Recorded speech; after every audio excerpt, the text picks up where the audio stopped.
napuntahan dito? Yung mga lugar na maraming parking ng mga contractors. Because big parts of this DPWH budget have been going to places that are not even highly populated. But because Magandang araw mga kababayan. Nako po, negatibo na ang grado na ibinigay kay Bongbong Marcos. Ito na nga ba ang sinasabi ng ating Vice Presidente na ang GABA ay dili magsaba. Dahil sa kabila po ng kanilang kasamaan, pagnanakaw na ginagawa sa ating bansa, abay nagmamayabang pa kasi yung mga putang inang ito, mga kababayan, at sinasabi sila daw po ay puro trabaho. At sinasabi pa ng kanyang tagapagsalita sa palasyo na hindi daw po natutulog itong si Bongbong Marcos. Hindi natutulog sa kasingot. Panay trabaho daw po ito.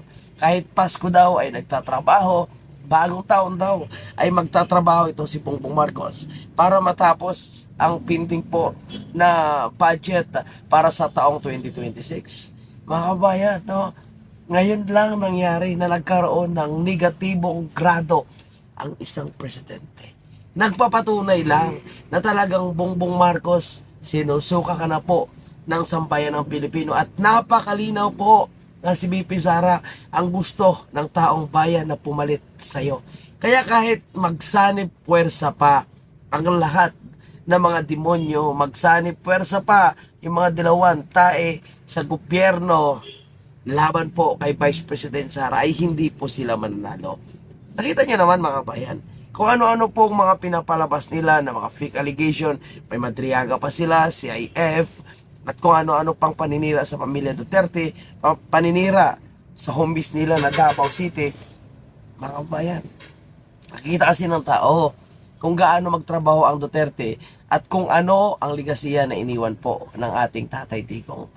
Kaya Bongbong Marcos, mahiya ka na. At sa mga patuloy na naninira pa rin, patuloy na gumagawa ng demolition job laban kay Vice President Sara, sumuko na kayo. Dahil lalo lang lumalakas si Vice President Sara habang sinisira nyo, mga kababayan. At sabi nga, itong mga files na pinapalabas ngayon ni Congressman Leviste mula po doon sa Cabral Files ay magpapatunay na talagang grabe po ang kasindikatuhan sa ating gobyerno. Mantakin nyo, mga kababayan natin. Itong si Lisa Marcos na hindi naman po empleyado ng gobyerno, abay nagkaroon po ng budget. Nagkaroon po ng budget, mga kababayan natin, na 100 million. Paano naman kaya itong si Manny Pacquiao? Si Manny Pacquiao po hindi na po senador, pero nagkaroon pa rin ng 200 million infra project sa Sarangani. Ganyan po ang gobyerno ni Marcos Jr. bending the law. Grabe po. Para lang ang mga politikong malalaki ang impluensya. Kagaya ni Pacquiao. Alam mo yung Pacquiao, malaking impluensya pa rin talaga nila sa Jinsan, Sarangani. Kaya siguro gano'n na lang binigyan ng pabor ni Bongbong Marcos itong si Manny Pacquiao para maghimod sa kanyang puwet. Kaya ang dating galit na galit itong si Manny Pacquiao, tingnan mo ngayon, no? So, grabe na ang kanyang pagdidepensa kay Bongbong Marcos at sinasabi na matino daw at bigyan daw ng pagkakataon na magtrabaho at patunayan ni Bongbong Marcos sa kanyang sarili. Wala po siyang patunayan at wala na po siyang kayang patunayan. Dahil lumipas na po yung Pasko mga kababayan po natin, di ba? Lumipas na po yung Pasko. Yung kanyang pangako na yung mga malalaking isda na ikukulong, walang nangyayari po. Tingnan mo ngayon, patawa-tawa lang sila. At sigurado, napakamiri po ang kanilang Christmas sapagkat sila ay hindi pa rin makukulong at lalong hindi ipapakulong nitong si Bongbong Marcos na isa po sa mastermind, mga kababayan po natin. At sa tindi po ng galit nila, mga kababayan natin, sa tindi po ng galit nila kay Congressman Leviste sa kanyang pag-expose ng katarantaduhan at paglabas nitong Cabral Files, nako po, ito yung matindi, mga kababayan natin. Si Congressman Leviste ngayon ay pinag-iinita naman ang kanyang budget. Kung ano ang ginawa nila kay Vice President Sara, ganon din po ang ginagawa nila kay Leviste ngayon. Kung ano po ang ginagawa nila sa mga kongresistang lumalaban sa korupsyon, ganon din ang gagawin nila kay Leviste ngayon. At ang binabanatan sa kanya ay ang kanyang district budget. Ito, panoorin natin, mga kababayan. Pero nakakahanga ang tapang ni Divistre. So sir, parang are you also parang naninimbang po kayo kasi baka nga mahirapan yung trabaho niyo sa Kongreso kapag talagang inaway po kayo ng ibang mga congressman? Pwede kong magitin ito ngayon? Sige po sir, sige po.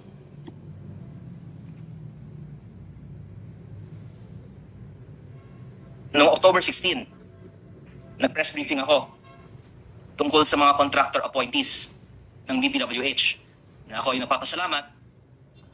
A few weeks ago, inamin ni Secretary Vince Dizon at ng DPWH na tama ako. Dalawa ng mga appointees ng bagong liderato ng DPWH ay mismong contractor ng DPWH. At yung isa na nagpasok sa kanila na nag-resign una na si Yusek Ari Perez ay konektado kay Congressman Edwin Garjola at sinubukang ilapit si Congressman Garjola kay Sec Vince para makakuha ng kontrata. Anyway, yun po ang backstory. So, dyan pa lang mga kababayan po natin, napagpalit mismo ng liderato ng DPWH, may mga lumalaban agad kay Vince Dizon.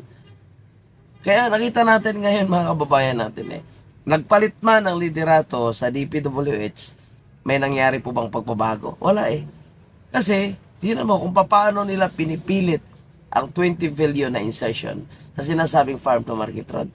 Kasi dyan po sila kikita, dyan po silang yayaman Yang sa farm to market road na yan. At tingnan mo yung investigation.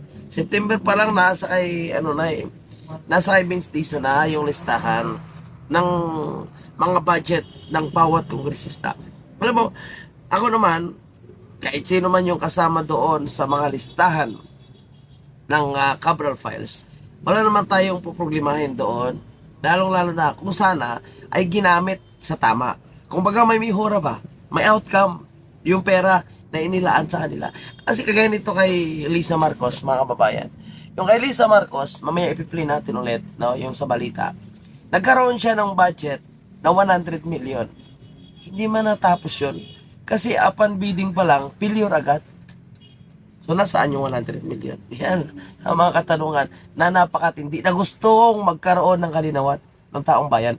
Pero hanggat si Bongbong Marcos ang nakaupo sa pwesto, walang mangyayaring kalinawan, walang mangyayaring tamang investigation, cover up lang po ang posibleng mangyayari.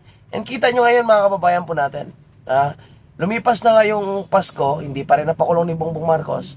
Kaya anong nangyari? Yung mga opisyal ng ICI, dahan-dahan na pong nalalagas.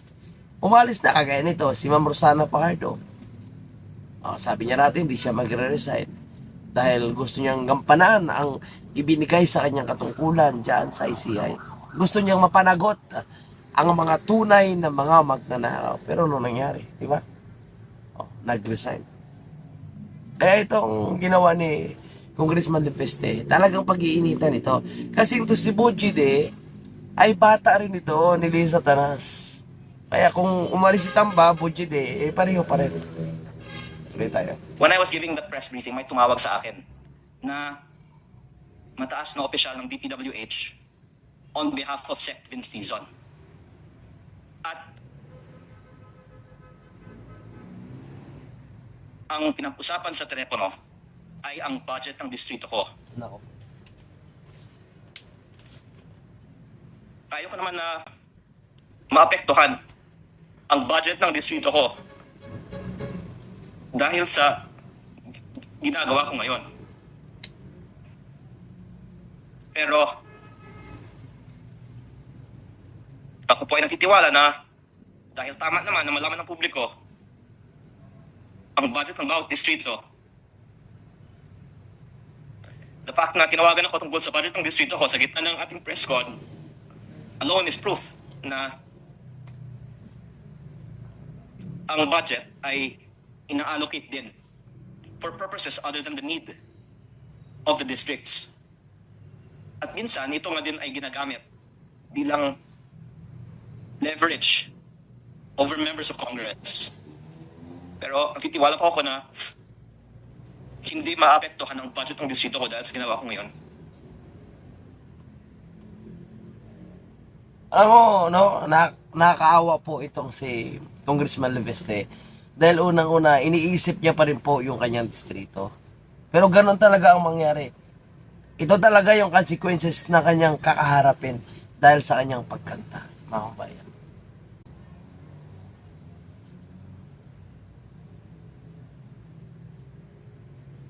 Okay, sir. Thank you po.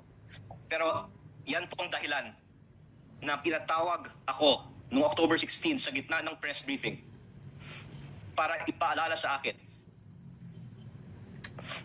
ang budget ng distrito ko.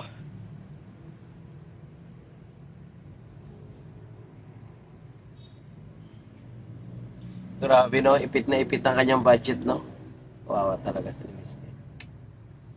Ibang klaseng gobyerno. But despite that, nagbigay ako ng file sa PCIJ at nilabas nila noong Nobyembre.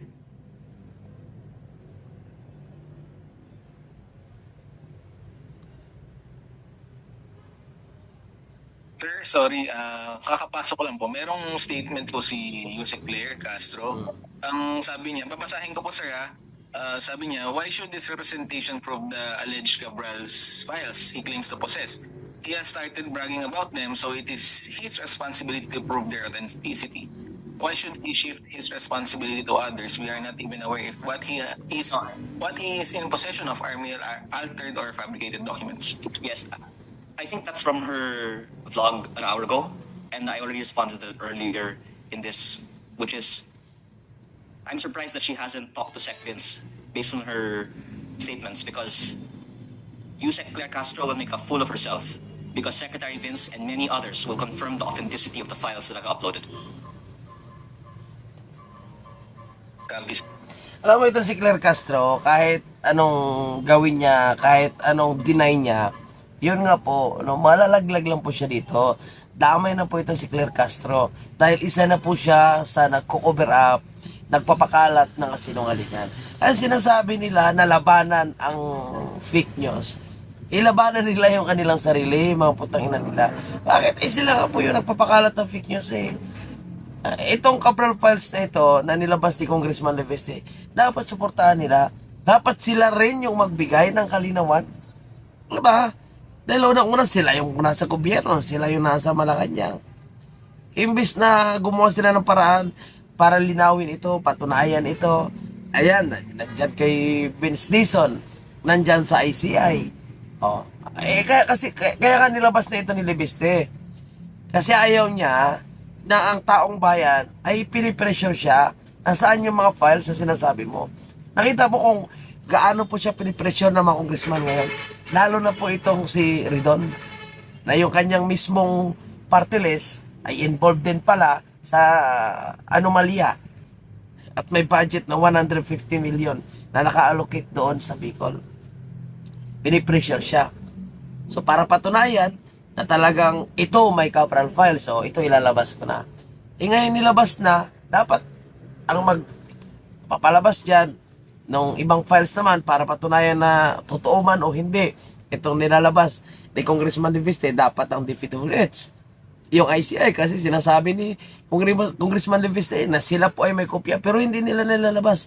Imbis na mapatunayan, puta, no? Ang ginagawa ng Malacanang sa pamagitan ni Claire Castro, pinapalabas na fabricated, fake lang ang listahan na pinapalabas mo ni Leveste. Ganyan po yung style nila. Kasi nga, nandun si Lisa Tanas. Si Lisa Tanas po, mga kababayan natin, ay kasama sa mga listahan na nakakuha ng pondo kahit hindi naman po siya empleyado ng gobyerno. At kita nyo naman, mga kababayan, halos lahat ng mga senador ay may mga propose at may mga budget doon o yung tinatawag nating insertion. Ito sa mga insertion na ito, wala naman tayong problema dyan basta't ginamit sa tama. Kasi yung insertion, amendments, yung budget proposal, lahat yan walang problema basta't ginagamit sa tama. Kasi may mga ahensya ng gobyerno, may mga local officials na humihingi ng budget sa ilang mga senador at congressman. Kaya minsan, nagkakaroon ng amendments, nagkakaroon ng insertion. Ang problema, napupunta sa korupsyon. And itong si Claire Castro, lalo siya masira dito. Yung parang pinoprotektahan niya pa ang Malacanang, pinoprotektahan niya pa itong Cabral Files na hindi malabas at sabihing sinungaling na kung madadali dito si Claire Castro. Kasi nakikita ko, kahit ipitin nila yung budget nitong si Libeste, palagay ko hindi mananahimik to. Diba? Nandiyan yung nanay niya, senadora. Yung pamilya niya, napaka-influensya rin. Hindi rin naman basta-basta magalaw to. Kaya ako nakita ko lalaban ng batang to. Okay, sir. Thank you po. Sir, you mentioned about the call last October during the press call. We were there. Narinig din po namin kung ano yung mga sinasabi nyo. And ang dating po while you were talking to that person from the high official ng DPWH, it's like parang you were challenging him about No. yung coming about. This was one of your transcript. I really don't know, quote, I really don't know who's a contractor in your team, but if you can ask them and come clean to the public, then that would, I think, be a sign that there is real change now in DPWH. And then yet now you were saying na meron bang parang nangiibit po sa inyo? May nanggigipit po ba sa inyo tungkol sa budget ninyo pala at that time? Kasi that was not the tone that we saw during the press con. Thank you. I was talking about sana hindi lang distrito ko, sana sa buong bansa. Did you hear that? So we asked you about what did Right. he say, and then ang sinabi niyo lang was, Excuse okay. me, can you read the other part of my statement where I talk about sana hindi lang sa distrito ko, pero sa So buong what do you mean by that, sir? Hindi na po kayo nag-elaborate. Yun lang po yung sinabi niyo. But do you have the What was transcript? that about? Do you have the, I can clearly remember what you said, but you did not elaborate on that. So Let what me is it elaborate now. about? So ngayon po ba sinasabi niyo ginigipit pala kayo during that time? let me elaborate. The reason why I said in my response, sana hindi lang sa distrito ko, kung hindi sa buong bansa, was because ang sinabi sa akin sa telepono, that they will, I'm just trying to recall the exact words, but if I could just paraphrase, that they will grant extra budget for my district. That's what was being offered on the phone, and I said, I don't want it just for my district. I want the DPWH budget to be fixed for the whole country. I was being offered extra budget on that phone call in the middle of the press con.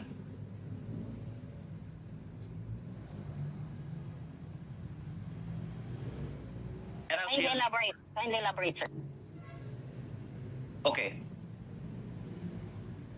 In the same breath of talking about my allegations against the new leadership in the DPWH, I was being offered extra budget.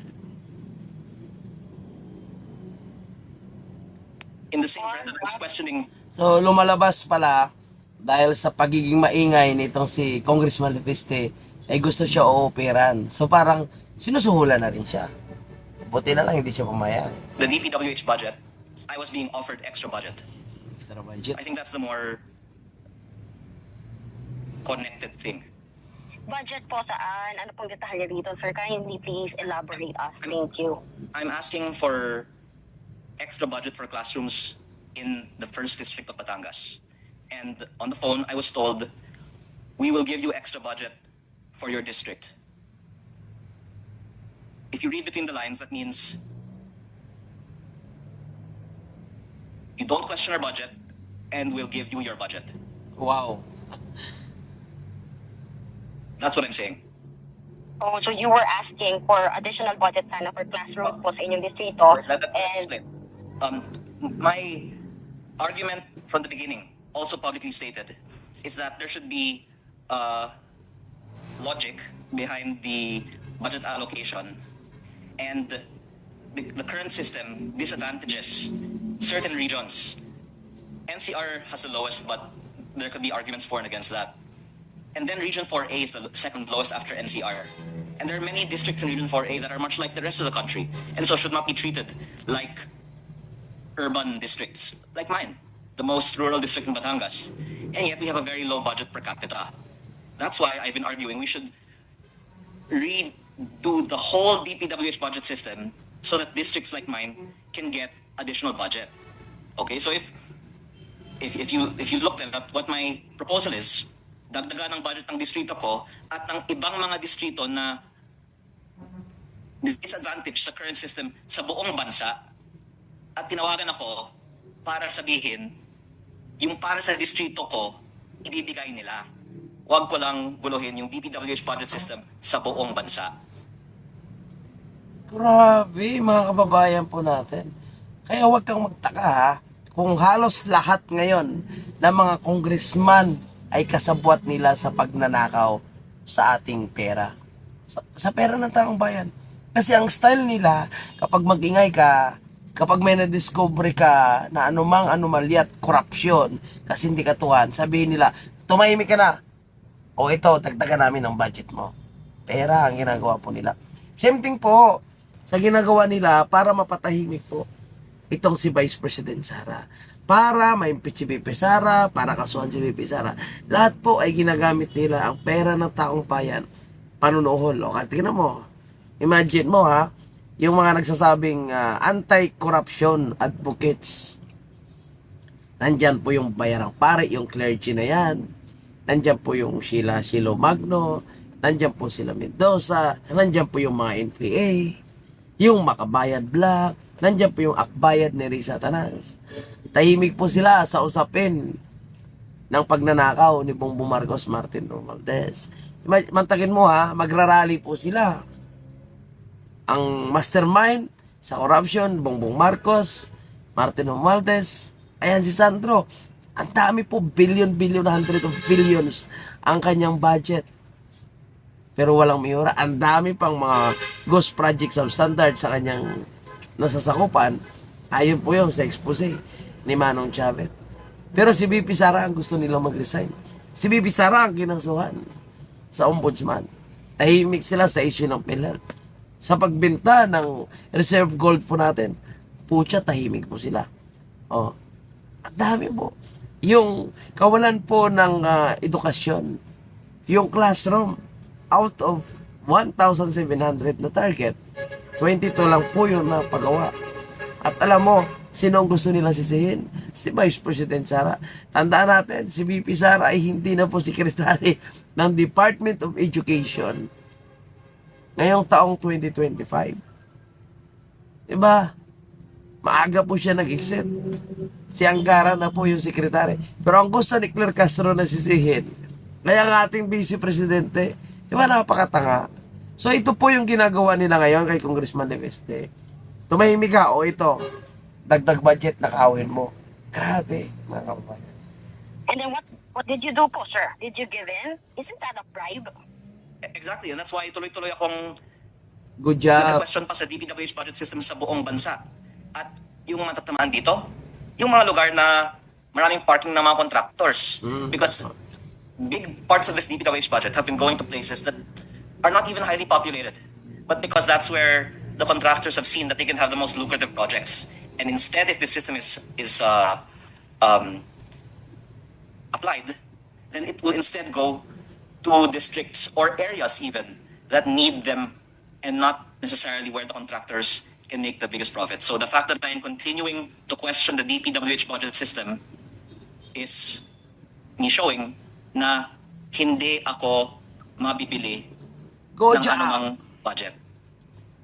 Apa. Okay, so just to clarify, sir, will this, are you saying that this is just for transparency and you're not seeing any irregularity?